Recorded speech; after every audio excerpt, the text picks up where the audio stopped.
so you may have done more work, and it wasn't open at that time either when I went in there, but what I put when searching for that. Sure.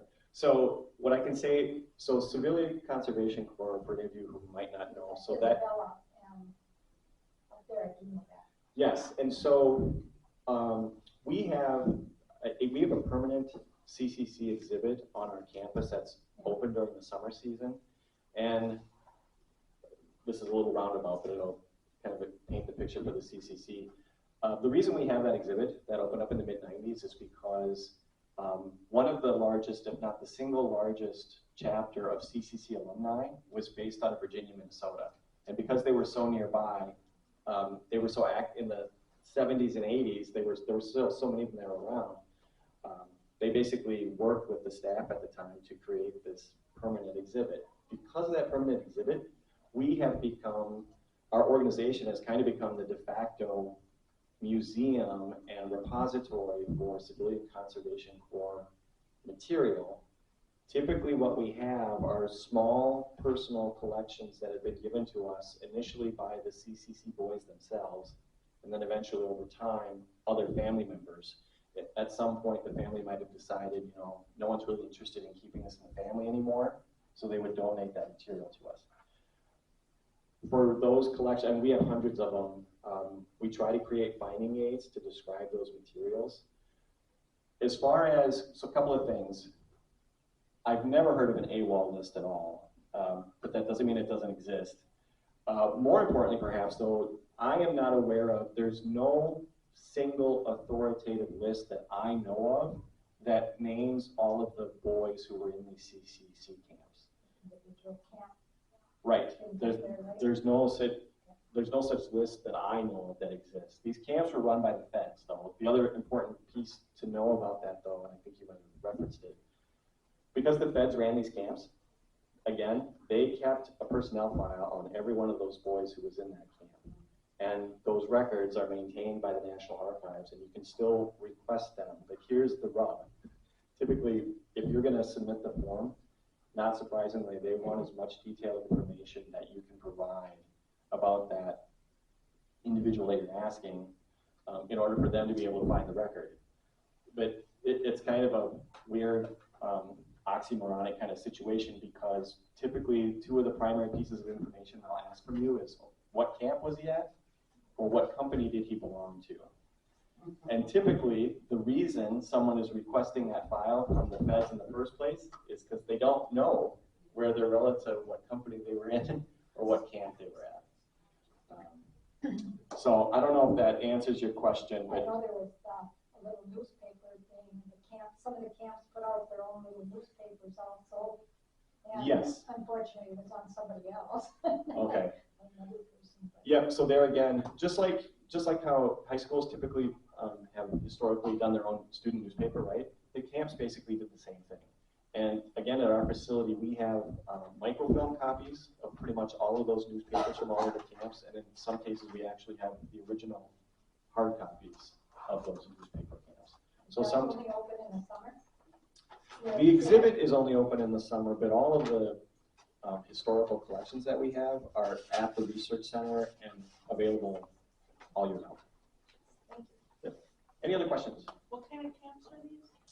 So Civilian Conservation Corps was a federal program that ran during the Great Depression, and it primarily, the feds implemented these camps to basically put unemployed young men to work.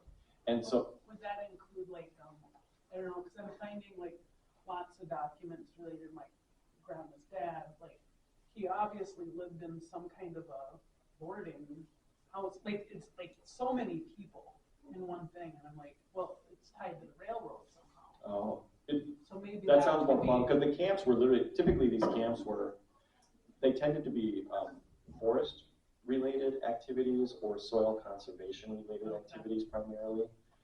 And so they tended to be out in very rural areas. Like the camps were basically out in the middle of nowhere.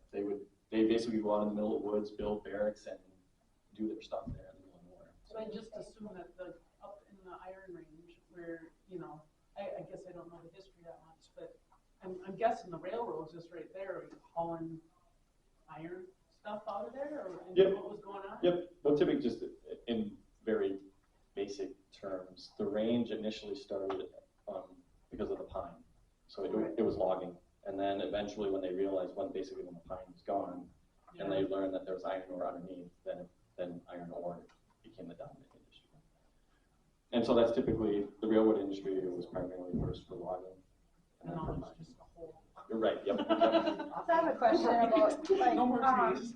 businesses and stuff. Do you have records of that? Or I'm from Chisholm and I've been there one time. Okay. And I can't remember, or newspapers, because I'm trying to find parades, or my grandpa owned a business there, and Yep, great Logger, question. So electrician. we do have some local business records, Okay. assuming someone donated them to us. But it's something that you can always look for online, or again, we can help you. You can always call us or email us and take a closer look. I forgot to mention too, you mentioned newspapers. I should say, we have on microfilm, we have pretty much almost all of the Iron Range newspapers on microfilm for almost all of the 20th century.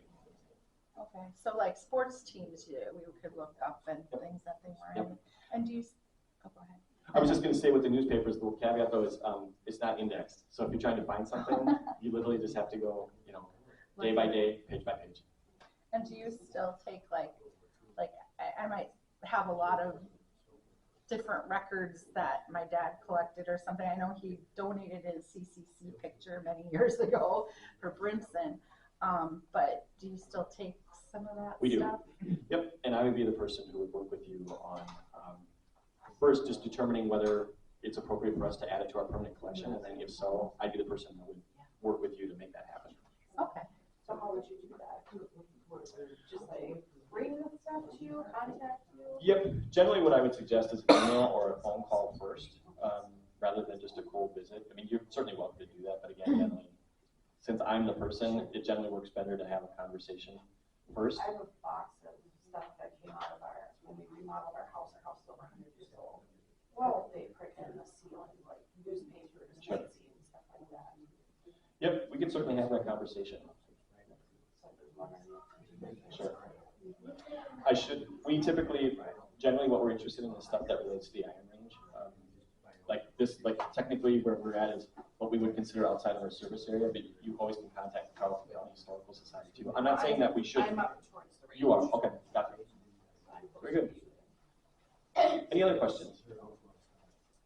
Excellent. Well, thank you guys. Thank you for your time and attention and coming out on this snowy day. Thanks, guys.